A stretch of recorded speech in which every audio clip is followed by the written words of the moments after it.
आप देख रहे हैं फतेहपुर हलचल न्यूज़ चैनल। मैं हूं रमेश मोहन शुक्ला। मुझे विश्वास है अब तक का आपका दिन शुभ रहा होगा। आप स्वस्थ होंगे, सानंद होंगे और प्रसन्न होंगे। साथियों, इन दिनों राम मंदिर में हुई लूट या मैं कहूँ डकैती का मामला ज़ोरों शोरों से हर गांव, गली, चौबारे और हर चौराहे पर चर्चा में है। पूरी दुनिया के आपराधिक इतिहास में, केवल भारत नहीं, पूरी दुनिया के आपराधिक इतिहास में ये पहली घटना ऐसी है जिसकी एफआईआर किए बिना उत्तर प्रदेश की सरकार ने एसआईटी गठित करके उसकी जांच करवा रही। आज 7वां दिन है। 6 दिन तक एसआईटी ने अयोध्या के राम मंदिर में 140 से अधिक कर्मचारियों और पदाधिकारियों का बयान लेने के बाद, उनकी जांच पड़ताल करने के बाद कल लखनऊ लौट आई थी और आज संभव है कि एसआईटी अपनी अंतरिम रिपोर्ट मुख्यमंत्री की घोषणा के अनुसार आज वो मुख्यमंत्री को दे दे। लेकिन बड़ी हंसी आती है, बड़ा हास्यास्पद है, विडंबनापूर्ण है। जब मैं 2-3 दिनों से माननीय मुख्यमंत्री की वेबसाइट देख रहा हूँ, उस पूरी वेबसाइट में जिसमें उनके आने जाने तक का कार्यक्रम पड़ा होता है, उसमें कहीं भी एसआईटी गठन की अधिसूचना नहीं पड़ी हुई है। ये तो वैधानिक पहलू है।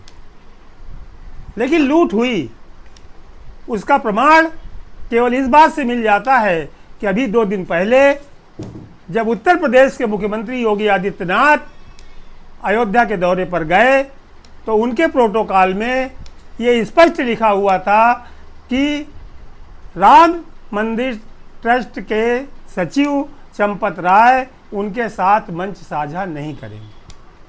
यानी कहीं ना कहीं उत्तर प्रदेश शासन के मुख्यमंत्री को भी ये आभास है कि इतनी बड़ी डकैती में चंपत राय जी का भी कहीं ना कोई रोल है।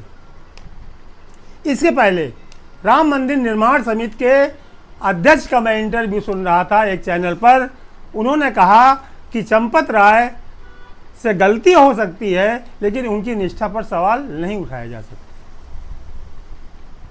और जो सबसे बड़ी चौंकाने वाली बात है कि 5 तारीख से शुरू हुई ये चर्चा आज यहाँ तक पहुँच चुकी है कि इस लूट की चर्चा उत्तर प्रदेश ही नहीं, पूरे हिंदुस्तान के गांव-गांव, गली-गली और चौराहे पर चर्चा में है। लेकिन इन 15 दिनों के अंदर आरएसएस, जो अपने आप को हिंदू धर्म का रक्षक बताने वाला संगठन है, उसके न तो मुखिया का और न उसके किसी पदाधिकारी का कोई बयान आज तक कहीं नहीं आया है।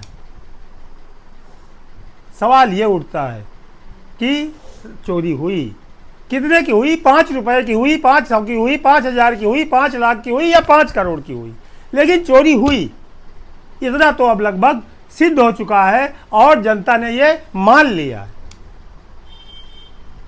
लेकिन एसआईटी की जांच रिपोर्ट में क्या आएगा, क्या नहीं आएगा, ये तो अभी को पता नहीं है।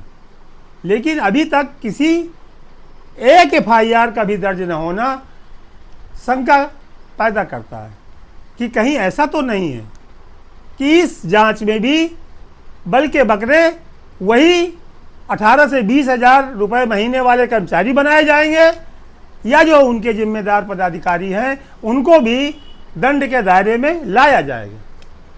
ये स्पष्ट नहीं है। साथियों, हमारा देश शुरू से धर्मप्राण देश रहा है। धर्म के लिए यहाँ लोग अपनी जान देने और दूसरे की जान लेने तक को तैयार रहते हैं। राम मंदिर जन्मभूमि में बने, इसके लिए भी लोगों ने 500 वर्षों तक संघर्ष किया है। कुछ लोग इस संघर्ष को केवल 1989 से जोड़कर देखते हैं, जब आरएसएस या विश्व हिंदू परिषद ने इसकी अगुवाई अपने हाथ में ली या जब भाजपा के लाल कृष्ण आडवाणी ने रथ यात्रा सोमनाथ से निकाली। लेकिन वो भूल जाते हैं कि राम मंदिर निर्माण का इतिहास 500 साल पुराना है जिसमें हजारों हजार लोगों ने अपने जीवन की कुर्बानियां दी हैं। और ये मुखर तब से हुआ जब 1949 में उस विवादित ढांचे के अंदर रामलला की मूर्ति प्रतिष्ठित की गई और वहां अनवरत राम नाम की धुन गाई जाने लगी थी। तब से ये ज़्यादा प्रमुखता में आया। साथियों, एक और आश्चर्यजनक बात है, आज जिस राम मंदिर के बन जाने के बाद वहाँ की व्यवस्था की सारी जिम्मेदारी आरएसएस और विश्व हिंदू परिषद के लोगों के हाथों में है, उनका इस राम मंदिर के मुकदमे से कहीं कोई लेना देना नहीं था। जिस सुप्रीम कोर्ट के फैसले के आधार पर राम मंदिर का बनना बताया जा रहा है, न तो सुप्रीम कोर्ट में और न हाई कोर्ट में न भाजपा कभी कोई पक्षकार रही, न विश्व हिंदू कभी कोई पक्षकार रही, न आरएसएस कभी कोई पक्षकार रहा। उसके बाद भी ये सारी व्यवस्थाएं इन्हीं संस्थाओं के लोगों को दे दी गई। और जो श्रद्धा को चोट पहुंची है इस खुलासे के बाद, चढ़ावे में चोरी के बाद, चंदे में चोरी के बाद, और जो नए नए प्रकरण सामने आ रहे हैं कि सिलाएं गायब हुई, सोने के हार गायब हुए, सोने की चांदी की सिलाएं गायब हुई, उसके बाद इस देश के श्रद्धालुओं की जो श्रद्धा आहत हुई है उसकी रिकवरी कैसे होगी। बाबा योगी आदित्यनाथ ने अपने अयोध्या दौरे में कहा था कि जिस राम मंदिर के लिए इस देश के लोगों ने 500 साल का इंतजार किया है, वो 15 दिन का और इंतजार कर लें। बाबा, रामचरितमानस पूरी भरी पड़ी है, उसमें तो भगवान राम ने उस समुद्र को केवल 3 दिन का समय दिया था। बिना न मानस जलद जड़ गए 3 दिन बीत। अब आप 15 दिन का समय दे रहे हैं।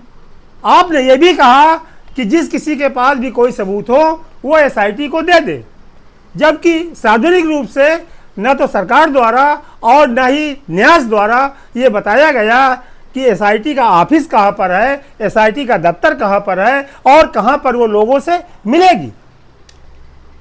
ये कैसी दुभाषियापूर्ण बातें आप कर रहे हैं। बाबा, अब आप पर विश्वास किसी को नहीं रह गया, क्योंकि आपने अपने 9.5 साल के कार्यकाल में पब्लिक से इतने सारे वादे किए हैं जो आज तक पूरे नहीं हुए। तो इस वादे को पब्लिक कैसे सच मान ले कि 15 दिन बाद इस राम मंदिर में हुई डकैती का खुलासा आप कर ही देंगे, और जो डकैती के असली गुनहगार हैं उनको आप दंडित करा ही देंगे। जब आज तक आपने एक एफआईआर तक दर्ज कराने की हिम्मत नहीं जुटाई, तो पब्लिक कैसे विश्वास कर ले कि इन गुनहगारों को कभी दंड भी मिल सकेगा। ये देश हमेशा भावनात्मक रहा है और भावनात्मक मुद्दे इस देश की राजनीतिक दशा और दिशा को हमेशा बदलते रहे हैं। कहीं ऐसा ना हो कि ये राम मंदिर की चोरी आपके गले की हड्डी बन जाए और आप 2027 में फिर उसी स्थिति में पहुंच जाएं 1984 वाली।